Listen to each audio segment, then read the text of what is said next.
Hello YouTube गाते को तीन आपे लगी सानताली सोहराई एफएलएम सेटिंग अगू कते हेज कना ठीक गया।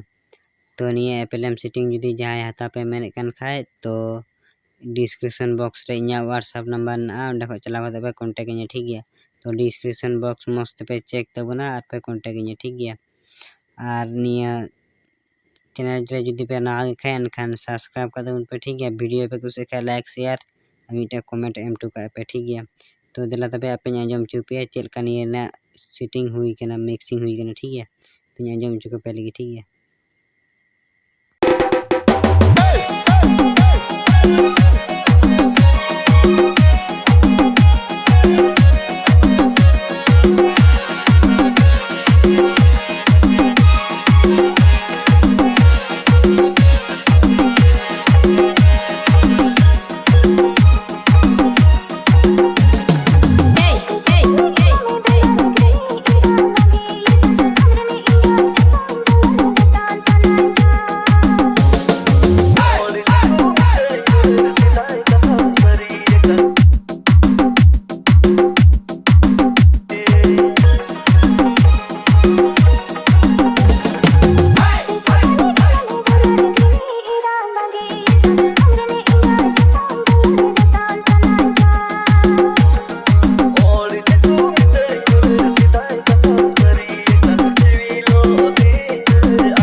तो पे आंजम के तबना चलका मिक्सिंग हुई कना ठीक है। तो निया एफएलएम सेटिंग जुदी जहां जुदी हाता पे मेने कन खाए तो डिस्क्रिप्शन बॉक्स रे व्हाट्सएप नंबर ना ओंडे खो चला कते कांटेक्ट इन पे ठीक गया। और वीडियो जुदी पे कुछ खाए मीटे लाइक और गाते गुटेन शेयर और चैनल रे जुदी पे नान गे खाए एनखान चैनल सब्सक्राइब कर तबन पे ठीक गया। नोंका गे आरो ना एफएलएम सेटिंग एफएलएम प्रोजेक्ट सैंपल पैक को नाम लगी ते ठीक गया। और हाँ जहाँ की जुदी डीजे वॉइस बिना पे मैंने बिना चुपे मैंने कन खाए तो आप कांटेक्ट कहीं पे तो आप लगे डीजे वॉइस बिना ठीक गया। तो निया एफएलएम सेटिंग रे प्राइस दो ठीक गया 200 टका ठीक गया। और डीजे वॉइस बिना जुदी मैंने कन खाए तो आप 100 टाका ते पेया डीजे पैसे एमापे ठीक गया, आपे ᱧᱩᱛᱩᱢ ᱨᱮᱭᱟᱜ ठीक गया।